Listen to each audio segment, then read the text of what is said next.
The first one appeared on a Tuesday, just popped into existence in the middle of Times Square, wearing a silver jumpsuit and holding a device that looked like a transparent phone. He didn't say anything, just looked around with this odd fascination, like a tourist visiting an ancient ruin. Then, more of them started appearing. London, Tokyo, Rio de Janeiro, all dressed the same, all with that same look of detached curiosity. They didn't interact with us, not at first. They just watched. They'd stand on street corners, on top of buildings, in the middle of parks, observing our daily lives. They never ate, never slept. They just stood there. Their strange devices occasionally pointed at the sky, or at a seemingly random person in the crowd. We called them the visitors. Scientists tried to communicate. Governments tried to contain them. But they were like ghosts. You couldn't touch them, couldn't stop them. They were simply tere.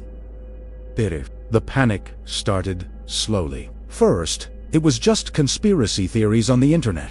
Then news channels started running 24/7 coverage. People were scared. Were they scouts for an invasion? Were they some kind of New Age angels? The world was on edge, waiting for the other shoe to drop. It was a young journalist, Sarah, who finally broke the story. She'd spent weeks following one of the visitors, a woman with unnaturally calm eyes. Sarah noticed the visitor was always near major transportation hubs. One day, she just walked up to her and asked, "Why are you here? What do you want?" The visitor finally spoke. Her voice was flat, emotionless. "We are here to observe, to document." Sarah pressed her. "Document what?" The visitor looked at her, then up at the sky. "The end," she said simply. "We're tourists. Apocalypse tourists." Sarah's blood ran cold. "The end of what?" she whispered. The visitor's expression didn't change. "Everything. Your time is almost over. We're here to see the finale. It's supposed to be quite the show." She explained they were from the future. A distant, sterile future where humanity had long since left Earth. Our ending was a legendary event, a historical spectacle they could pay to witness firsthand through time travel. The news went viral.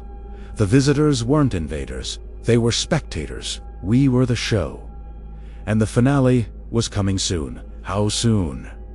They wouldn't say, "Spoilers," one of them joked to a reporter, a chillingly human response.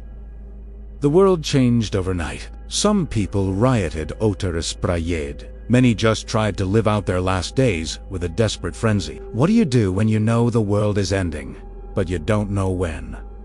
Do you quit your job? Tell your crush you love them? Max out your credit cards? But then something strange happened. The chaos began to subside. Knowing the end was near, people started being kinder. Strangers helped each other.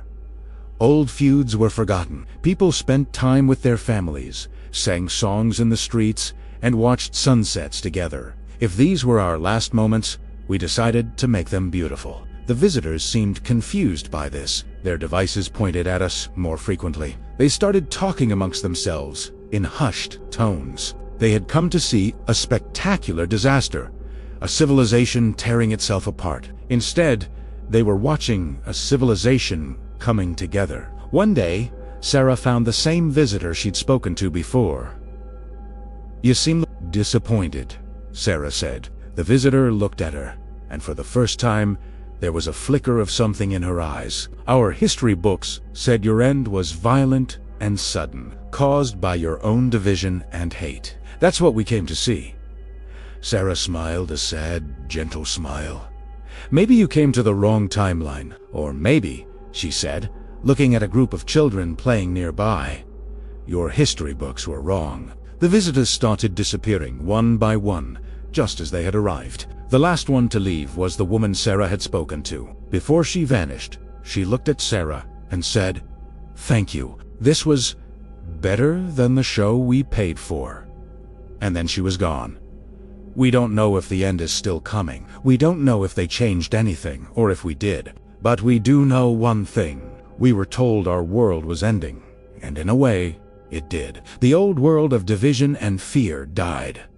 And in its place, we built something new, something worth watching.